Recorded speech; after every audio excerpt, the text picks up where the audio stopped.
was really very informating, informative for me. And then subsequently, when I did my one of my jobs in the US at Johnson Controls, which was as an energy program manager, I realized that I needed to learn more about energy management. So I took up the AE's 5-day course in energy management, and then subsequently took the exam, the CEM exam as well. So I'm actually a certified CM, a certified energy manager with AEEWI. And I was a member. I don't know whether my membership has lapsed or not, but I was a member for a very long time with the AEE. So I could not say no when Bhavnaji approached me to this seminar. I'm indebted So nice. to AE So in some way. nice. So today I'm going to talk about future proofing our buildings. How can we make our buildings, design our buildings, develop our buildings in such a way that they are they are uh, ready for the future.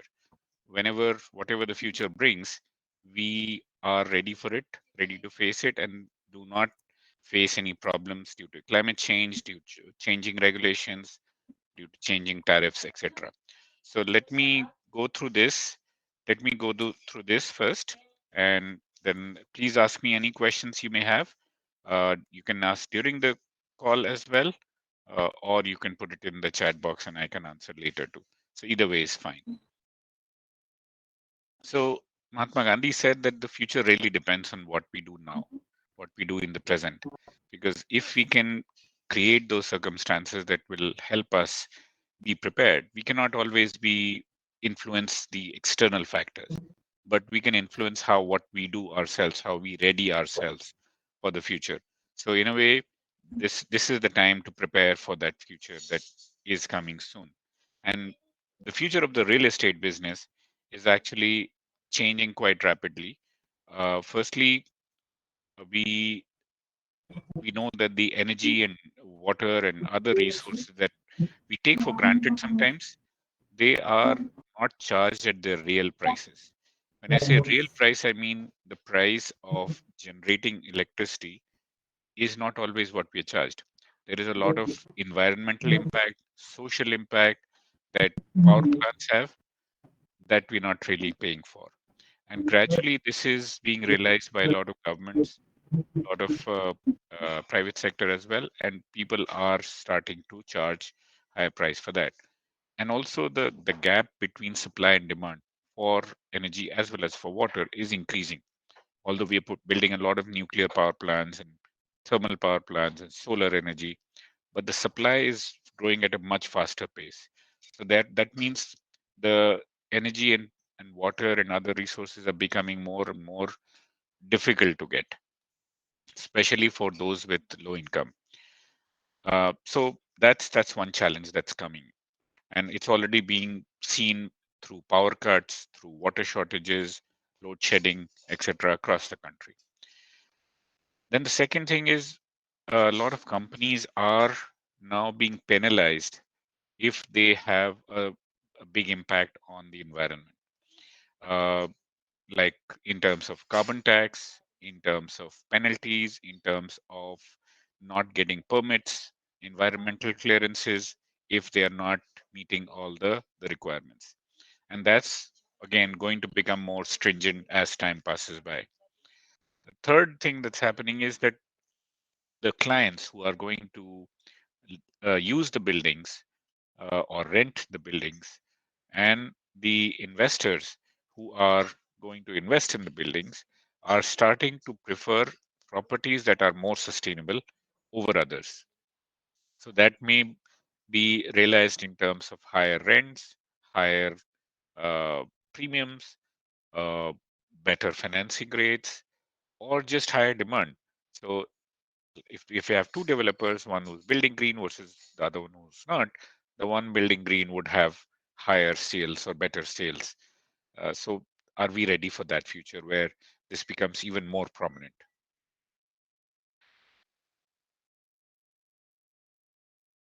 So let's look at some recent headlines. The Ministry of Environment is planning to bring penalties, stricter penalties for companies that flout environmental norms, and this includes um, energy, carbon as well. And if you can see what has been suggested, that fine of up to 1 lakh, which may not be a big number for some companies, but if you look at the other one, along with a jail sentence of 5 years, that's really quite a harsh one. Uh, are we prepared for that kind of a penalty? In the UK, the government has said that if you are not publishing your carbon reduction plan and you're not starting to act on it, you will not get government projects. That's in the UK, but we may see something similar coming up here as well. Then there are tariffs. As we said, it is becoming more difficult to manufacture or generate energy uh, because of limited resources and the increasing supply. So it is directly resulting in rising prices. And now the Ukraine crisis that has increased further. And investors, now pretty much all investors are looking at climate. If you look at any global investor, including IFC, where I work, International Finance Corporation, uh, we are prioritizing climate investment. And this is this interesting news from BBC, which said that a UK fund, a major UK fund, is saying that they will vote to get the directors kicked out of firms that fail to comply with their environmental norms. Meaning, they will force the people out at the top management if they don't comply with the environmental norms that they've pledged to or committed to. So I think that everything is kind of moving in that direction.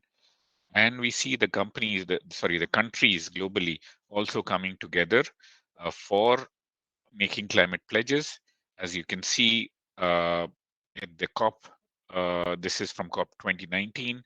They identified building sector as a key, and then subsequently in the COP 21, uh, there was disagreement, the climate accord, which said that by 2030 we want all our buildings, new buildings that are being built, to be complying with zero carbon standards. We'll talk a little bit about what that zero carbon standard means and how do we define that. But let's keep that in mind.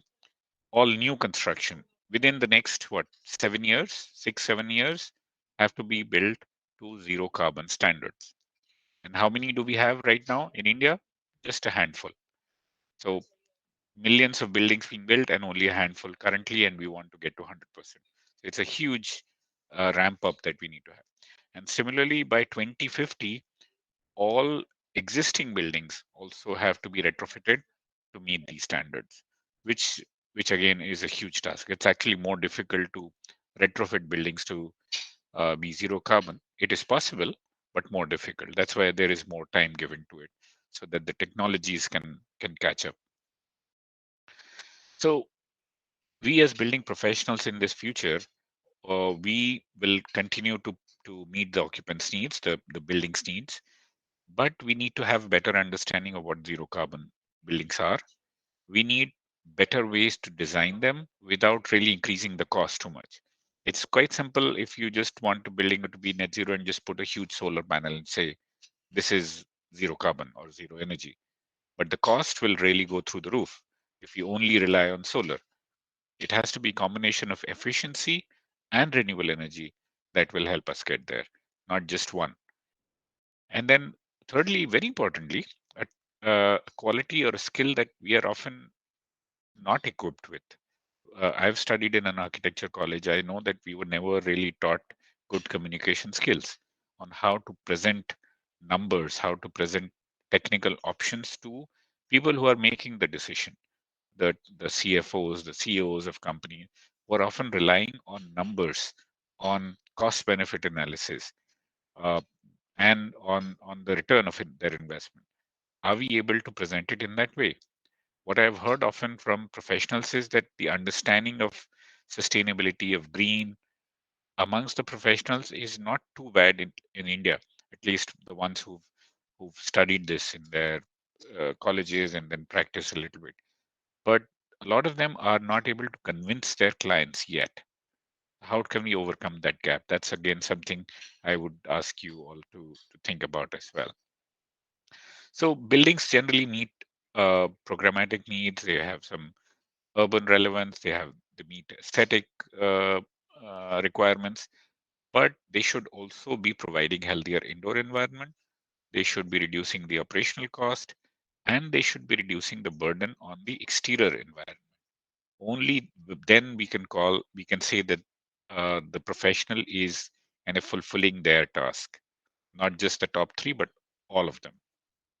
And we often envision our cities to be this lush green utopia, but in reality, we all know, we all live in Indian cities, that there are a lot of parts of our cities which are struggling to get their basic necessities fulfilled. So how can we fulfill that as well? How responsible are we for this kind of a reality? And we know that the quality of standards, the urbanization, the income levels are increasing, which is a good thing. But that means that there is higher requirement for things like cooling or air conditioning, which we cannot really deny. We cannot say anybody who's graduated from lower income to middle income saying that no, you should not have uh, better thermal comfort inside your homes. So that is going to increase. But one way we can tackle is that by making our buildings less reliant on mechanical cooling, and secondly, make our cooling systems more efficient, so that less of it is needed, smaller systems can be needed, and yet meet the requirements. And this again, cooling is the single biggest energy consumer in most of our buildings. So as we get more and more air conditioning, the stress on the energy supply will continue to rise. And we know that most of the new construction is happening in countries like India. So that's something that we really have to tackle fast, because they won't really wait for the sustainability professionals to catch up with them. If somebody needs a building, somebody's willing to pay for it, they'll just build it. The other harsh reality from manufacturing of materials, construction material, is that a lot of it is causing greenhouse gases, greenhouse gas emissions, and air pollution. One of those is brick. This example of the numbers is from Dhaka, from Bangladesh. And this is true for many North Indian locations as well, that a large part of their air pollution is coming from brick kilns. And this is not very obvious when a developer or an architect or an engineer is building and specifying a building. They don't really think about the manufacturing process. But I strongly recommend we should. And this is, I'll touch base later. This is kind of covered in this term that we use now called embodied energy or embodied carbon. So that has to become an essential part of our designing process. Now, often we see buildings that are designed poorly end up being retrofitted. This is an extreme example. Full glass building was not designed, the air conditioning was not designed to handle all the solar heat that's coming through the glass. People got really uncomfortable inside, very hot, especially near the windows, and they ended up installing all these window units. So you can see all this intent of putting a nice facade has gone to the toss, because now they have to compromise to meet the user's needs. And architects often are guilty of this, that they envision something that's really kind of very exotic, and they feel that this would be a great value add to the urban environment, but without considering all the other implications. A lot of the buildings, and I'm sure in all the cities that you are in, if you just go out and look at the new office construction, typically it's using curtain wall glass. Does it really work well in our climate? Definitely not, because curtain wall glass is firstly very expensive, brings in a lot of heat inside, and when the heat comes in, now you need an oversized chiller to remove the heat. So you've spent so much cost on building the facade, then you're spending the cost in increasing your chiller size, and then subsequently, because of all this glass, a lot of light also comes in. So they then pull down their curtains, the blinds inside, and now you have a dark building, dark interiors. So they turn on the lights. So even though you designed your building to have all that natural light, but you don't get that natural light. So they end up increasing their lighting cost as well. So it's definitely a situation that's become very, very common across India, and we need to think more strategically while designing those kind of buildings. This is what I was talking about. So we designed that our buildings would be like this, but in reality, they're like this with all the blinds or curtains down and the lights on. And this is what a lot of us end up doing. We think that just adding something later to the building would make us green. Like in this example, this French bus company said, we want to make our services green. So they painted all their buses green, and then they put a green roof on top. How does that help? Not really, because the green roof is added dead weight on the bus. So it adds more pressure, more burden on the engine, and increases oil consumption actually. So if they had switched to maybe an electric vehicle, that might have helped, but this definitely does not. So the skills that I believe we all need to have to be ready for the future is firstly have the right optimization or analytical skills that help us optimize the right kind of measures. What is the most optimum measure for my building? Rather than just opening a textbook or a magazine and seeing what others have done, which may not be relevant for my building, and just applying it, or using rule of thumb and applying it. Again, that really doesn't help. Buildings are a machine in some way, and we need to figure out how to actually find the uh, best equipment or best design solution. So having that skill is important. And secondly, awareness of the key metrics, not just the metrics that we typically use in our industry, but also others that the other stakeholders are talking about, like capital cost, operational cost, carbon emissions. Now, a lot of ESG reporting that's happening requires all these three, especially carbon emissions. Do we know how carbon is our building is emitting, and how can we reduce that? That's again a very important skill I believe we all should have. And thirdly, communicating and convincing people using good data, good logic, simple numbers rather than confusing people by bombarding a lot of data and just expecting non technical people to understand technical information. So, this is what we really want. I mean, this is a simplified graph. This is where we are right now. By 2030, if we reduce our existing building, or sorry, new buildings to be zero carbon, that will get us part of the way through, but then the huge effort on existing buildings also need to be undertaken. Some of that will be done through energy efficiency, some of that through renewables, and the last bit could be through offsets. Offsets, if you're not familiar, offsets are just a way to purchase credits, carbon credits from somebody who's done well, either by planting a forest or by uh, making something that's like a renewable energy farm, and they are now not using that credits that they build up, but selling it off to somebody else to get the benefit from. But that is not the preferred option. That's kind of passing the buck to somebody else. Uh, as of now, it's allowed, but gradually, I feel this option will not be available. So, quick understanding of the definition. Uh, we have, so let's start from the inside. BE, Bureau of Energy Efficiency, has this term called nearly zero energy building, which typically, the BE's definition is actually fairly simple, although it may not apply to all buildings. So they say if your building has 15 kilowatt hours per square meter per year of EUI or EPI, that is considered a nearly zero energy building, regardless of the building type. Now, if you go to the next one, what we call a net zero energy building, this is typically used for low density, low rise buildings, where we say that all the energy that's being consumed by this building is generated by renewables.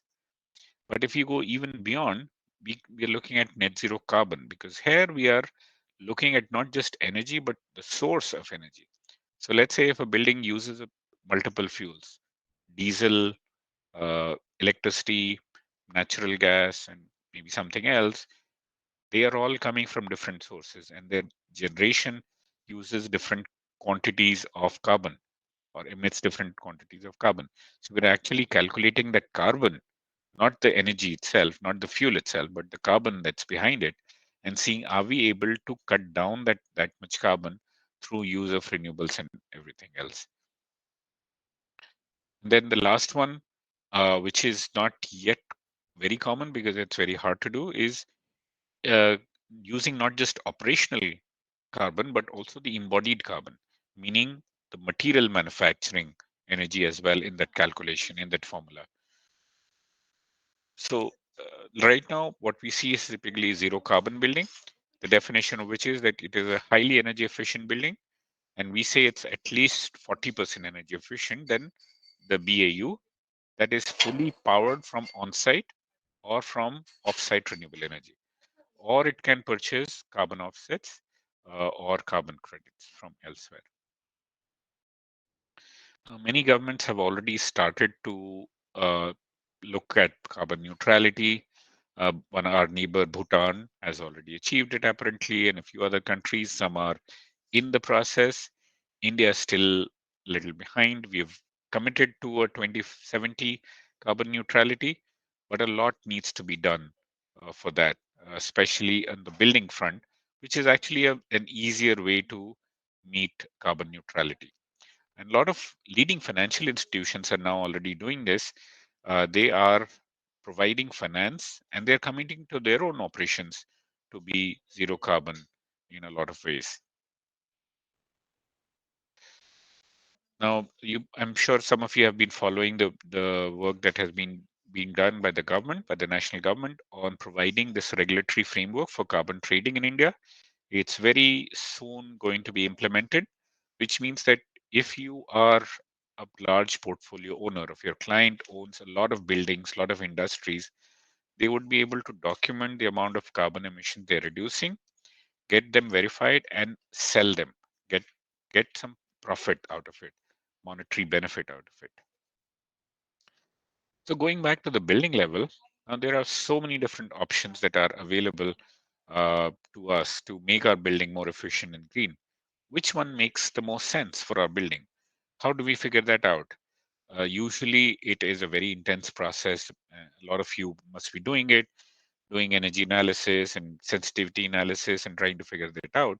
Well, that would work well for some projects, but a lot of projects and their owners do not have the capacity or the money to get that kind of analysis done. So how can we do it for all kinds of building? I mean, this is just a big list of energy efficiency options that we see. Which one does should I pick? I cannot obviously pick all of them. That will just be very, very expensive. How do I figure out which one works best for my climate, for my building type, for my kind of operation? And realizing that we've actually come up with a tool that I'll briefly talk about.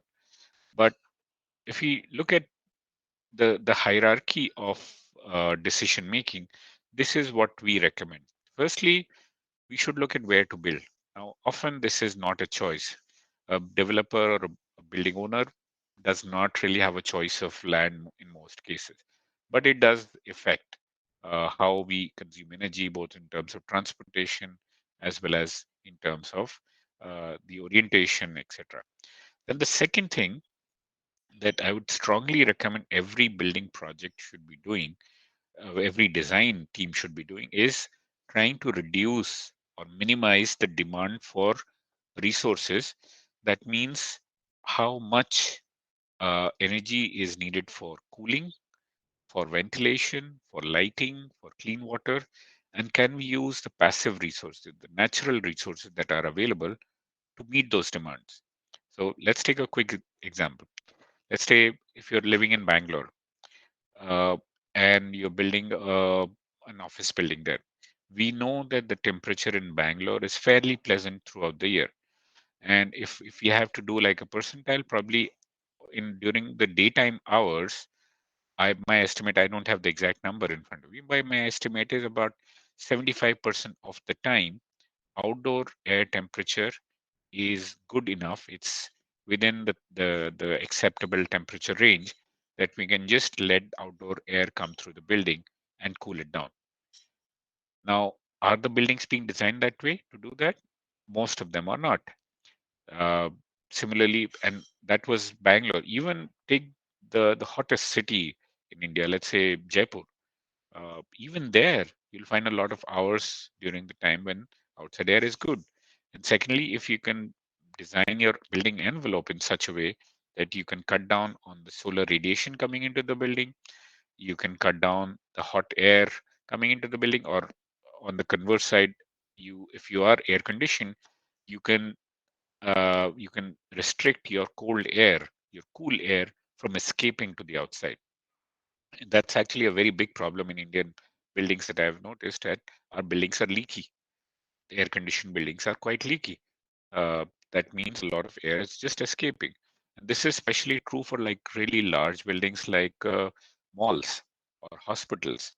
I'm sure you've seen a lot of them have doors, sometimes even automatic doors, which open and allow all the cool air from inside to escape outside. So doing these simple things to restrict the need for these mechanical cooling and mechanical lighting would really help us cut down the demand and cut down the system size as well. This is one way of actually reducing your capital cost too. If you optimize your window size, if you shade it well, then you need less cooling and your cooling system can be smaller. So you both reduce the size of the glass as well as reduce the size of your chiller while making your building more efficient. So you're reducing capital cost as well as operational cost. When people say green buildings are very expensive, we can give these kind of examples saying that not always. You can design your building in such a way that you can reduce your capital cost or minimize your capital cost to a very large extent.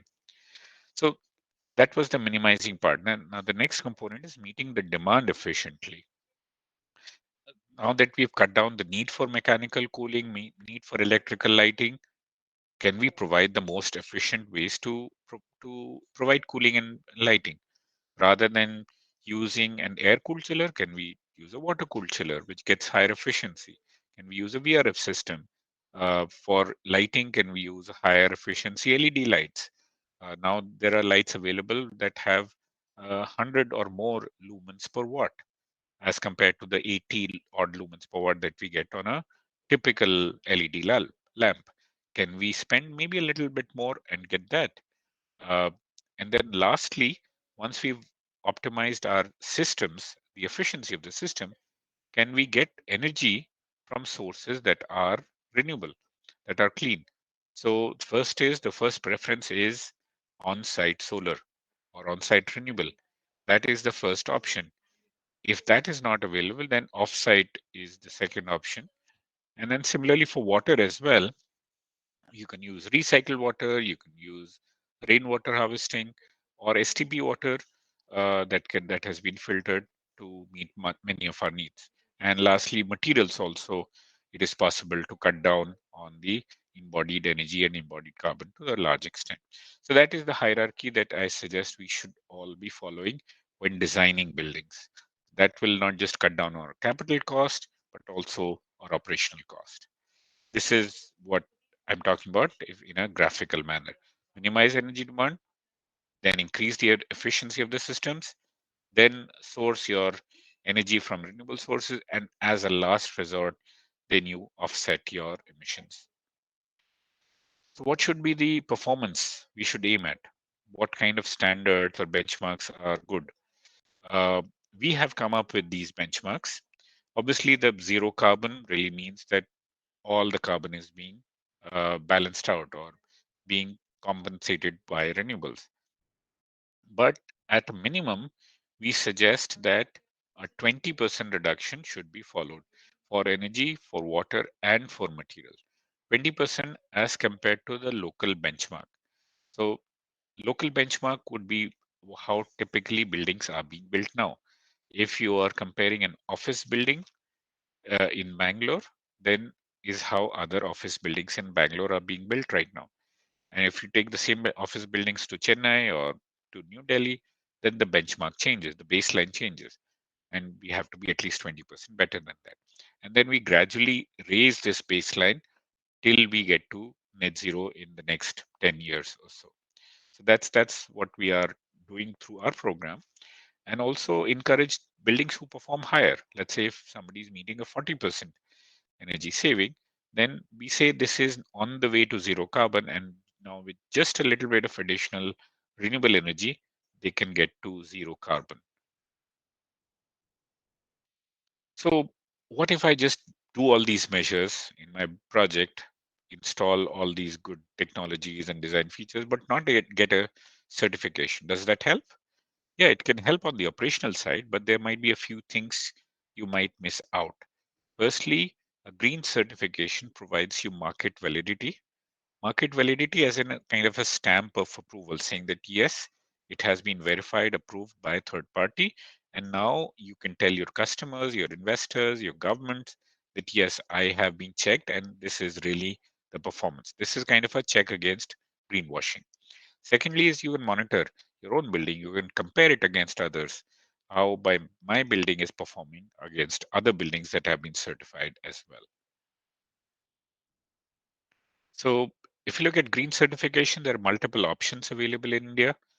We have obviously have LEED and IGBC and GRIHA, and we also have EDGE, which is our rating system, where we focus primarily on energy, water, and materials, because we felt these are the things that are easier to change. These are more design-related things, easier to quantify, and these are the ones that have the highest impact on the sustainability.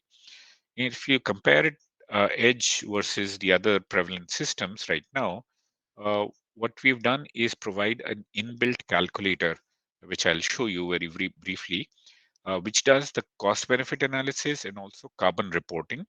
Uh, and the system is globally recognized, so you can actually use it to get access to green finance, you get access to global recognition, and to better marketing as well.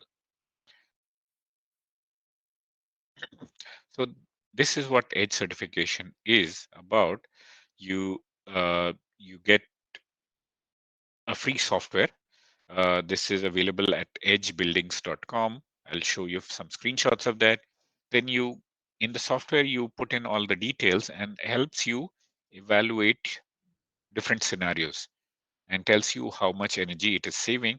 And once you achieve the 20-20-20 standard, so 20% energy, 20% water, 20% embodied carbon, then you are eligible for certification. And then after an audit, a third party audit, you can get the verified certificate that can be used for marketing and for accessing green finance. This is what the software looks like, and you can access it by going to edgebuildings.com. Now, we've aligned this standard very closely with uh, most global green finance or investors. So if the project is looking for green finance, then this can help get access to that. The certificate is available for all kinds of buildings, whether they are new or building or new or existing. The only exception is heavy industrial buildings because they have very heavy dependence on the machinery, which is hard to evaluate in this standardized manner. It needs more customized evaluation. So Edge has been growing in India quite rapidly. We've been increasing our numbers quite significantly every year, and we hope to continue doing that. Now, I'll skip this part and go straight to the screenshot. So if you go to edgebuildings.com and you click on the Edge app, you can select your building type. There are all these building types available. So you let's select your building type and select your location, and you can proceed. So for the very first time, when you go to edgebuildings.com, you will be asked to register, and but that registration is free of charge, and even the use of the tool is free of charge. There is a cost of the certification, but the analysis is completely free. And we wanted to make it open so that everybody has access to this information. So you enter your project's detailed information, what is the size, number of floors, number of people, etc., and building dimensions too. And as soon as you do that, it tells you how your building is performing as compared to the baseline. Uh, and it allows you to change those values, like the size of the windows or the insulation of the walls or the finish of the exterior envelope, or the kind of lamps you have, the kind of air conditioning you have, the kind of renewable energy you have. So you can pick any of these options from the menu on the left and customize them. And as you do that, the software gives you the savings as compared to the baseline, and also tells you where that energy is expected to be used. So same thing for carbon. It gives you a carbon impact as well, and you can choose to add renewable energy if you want. Similarly for water, if you put in your basic water specifications, what kind of faucets you've used, what kind of water closets, etc. It gives you a comparison against the baseline and tells you whether you're meeting the 20% standard or not. Again, this is very flexible. You can choose any combination of measures. So as you can see, we're not mandating specific measures. We are allowing a lot of design flexibility for the architects and engineers to choose. What we're really focusing is the performance. Are we really meeting the requirement for savings? On the material side, we are looking at the embodied carbon. So we've evaluated how much carbon is being emitted to manufacture this concrete, the steel, the aluminum, the tiles, the the glass, etc., etc. And we quantify that here for this building. And if you choose different alternate material, or you choose the different thickness of the material, then you can reduce the carbon in your building.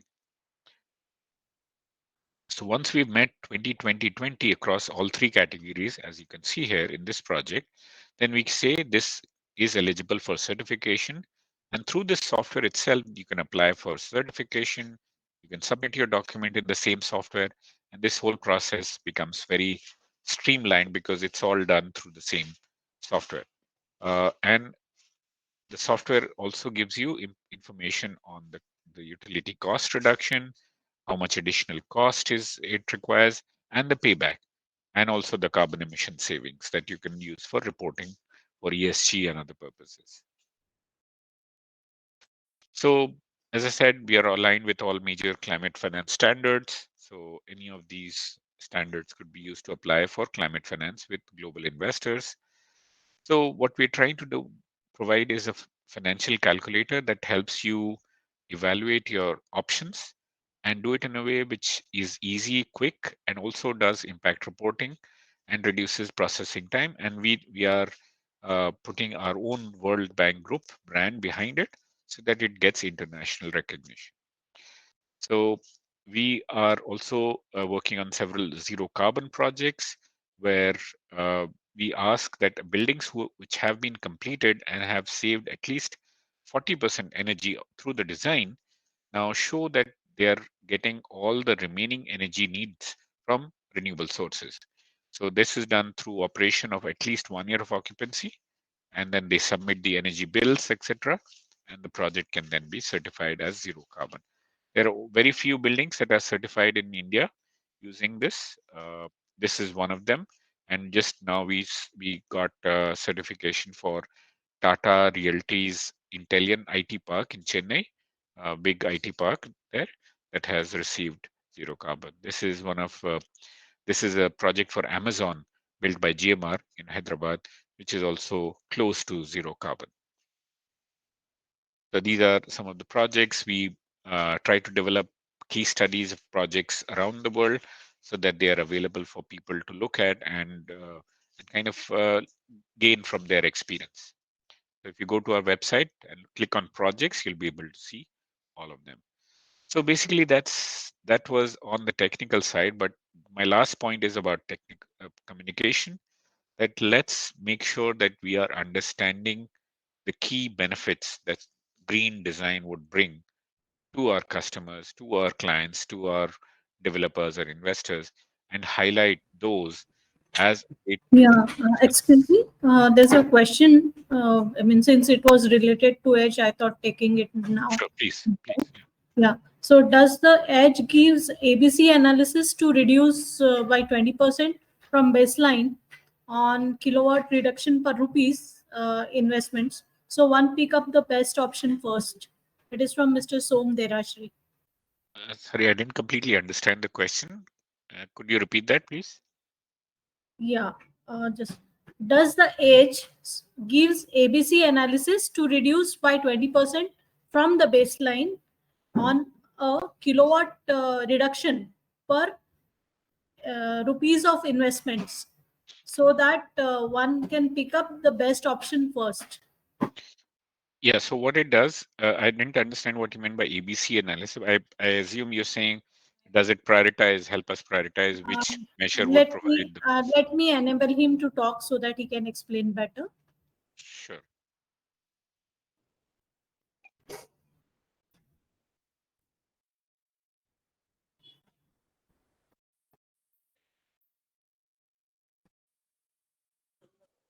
Yeah, Mr. Derashki, you can ask your question so that it is clear.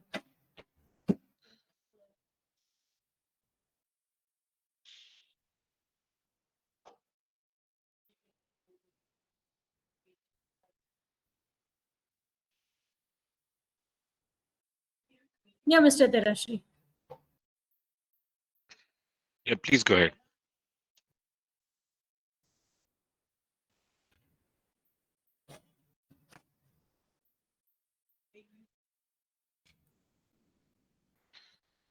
Anyways, let me try to respond. If you are able to Yeah, speak up, please do so.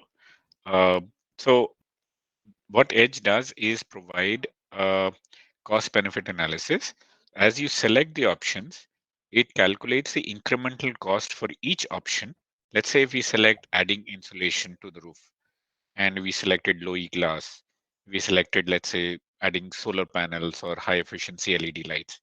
So it calculates the incremental cost, meaning the additional cost as compared to the base case efficiency, uh, and calculates, adds all of them up, and then similarly adds all the the operational cost reduction, meaning the energy saving, and does a quick payback analysis, which you see here. So this is done for the all the measures combined, and it tells you that for this building especially, it's saying that this is how much extra money you need to add to the budget, but every year you're actually say, or every month in this case, you're saving this much. So that means your payback is less than half a year. So as you change the measures, you change the specification, these numbers will change, and you can choose what really fits within your budget, and then go for that. And as I had mentioned earlier, passive design measures really cut down your first cost quite a bit. So that's why we put those first. If you look at the list of measures that we have, passive design measures like window sizing. So let me go to the energy page. So like here, window to wall ratio, reflective roof, external shading, these are all come first because these can actually reduce your capital cost in some cases as well. Only then we go to the more expensive ones, relatively expensive measures like increased cooling efficiency or renewable energy, etc. I hope that answers your question. If not, please do uh, put in your question in the chat box, or if you can speak up, please do so. So I think I was on my last point anyways, so that we need to now make sure that we as professionals are conveying this message that uh, green is not very expensive, green can be done at relatively low cost, and green is a way of uh, climate proofing or future proofing ourselves for the future. Then I think we'll be able to get a much better response from our developers, from our corporates that we're working with, from their investors, and they'll be more ready to go for the green decisions that you are proposing. So, and that's what's represented in this graph. That this is a survey done of global companies uh, across many years, and the biggest reason why people said they don't want to do green used to be used to be high cost, but gradually over the years it has come down, and it is mostly now lack of incentives or affordability, lack of awareness. So it's a mix of measures, not just cost, which used to be the biggest challenge earlier. So that's all I have, and thank you so much for your time. I'll be happy to take any questions that you may have. Um, so there's a question from Mr. Vinod Kumar Dhuadia. So his question is, um, does the Edge software give size of water harvesting system? So Edge software does not do sizing calculations, meaning it does in the background, but it does not is not supposed to be a way to size your chiller systems or rainwater system. What we do is when you say, uh, let's say, take your example of rainwater harvesting, we ask the user to tell us how much roof area are you able to use as your catchment, rainfall catchment. And then based on the rainfall patterns for that location, which are already entered in the Edge app, it will calculate how much water can be collected and therefore reused. So it will calculate your water savings based on the size of the catchment area. And similarly for cooling as well, it calculates, does a cooling load assessment. It's not a simulation software in the sense that it does hourly simulation and gives you the exact tonnage. It is not meant for that, but it is meant to compare different design options.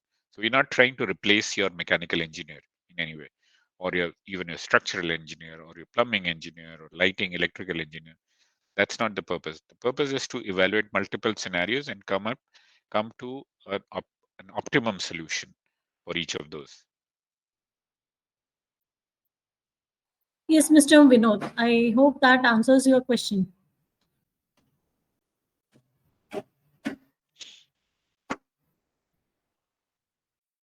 Yeah.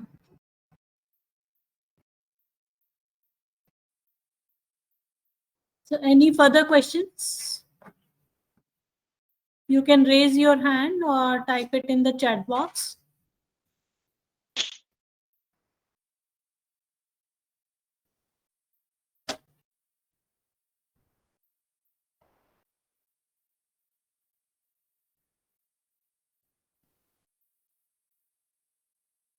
Uh, And we are very happy if any of you wants to know more yeah. and wants to try out the Edge software. Uh, you can obviously go to edgebuildings.com. I'll type in the address also. You very happy to guide you separately as well. We can maybe even have a one-on-one session, and I can explain how the app is used. We can together put in the information into the app, and you can start using it. As I said, the app is completely free of charge. So there's no commitment, no compulsion, no financial implication involved at all. And I'm putting my contact details as well. Any of you have any Please put questions it or in want to question set up? answer question. Please put it in question answers because chat is only for co-organizers. Okay, I will see if I can do that. I'll do that. Okay, I can do that. I can do that. Okay, I'm putting my response there. Firstly, the location of the Edge app.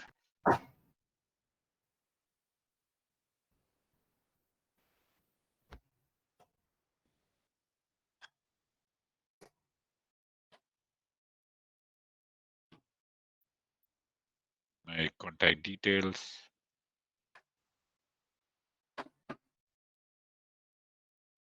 and my phone number as well.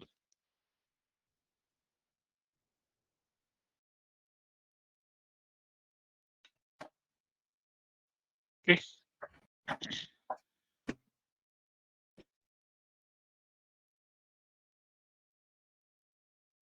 Yeah.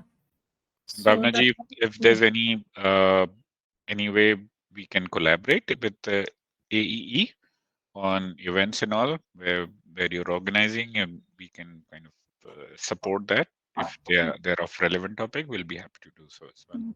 That will be great. That will be great. We will always try to involve IFC and you in for that sessions, and also for the forthcoming programs also. And really, it was a very interesting session. Importance of the certifications is growing because it makes you like we monitor our physical act. We would like to monitor our physical activities on the Garmin watch or any other watch. So similarly, like if we are able to monitor of what we are consuming and what we are have saved in particular by particular activity, so that further motivates to make our premises green, and definitely we can reduce our carbon footprints, which will definitely be useful for the entire world. So I personally like to work on software. So definitely, earlier also I have. Now I remember I have tried this software, but now I think I will be able take it further and work on our own buildings and see that this building is certified. Wonderful. Thank you.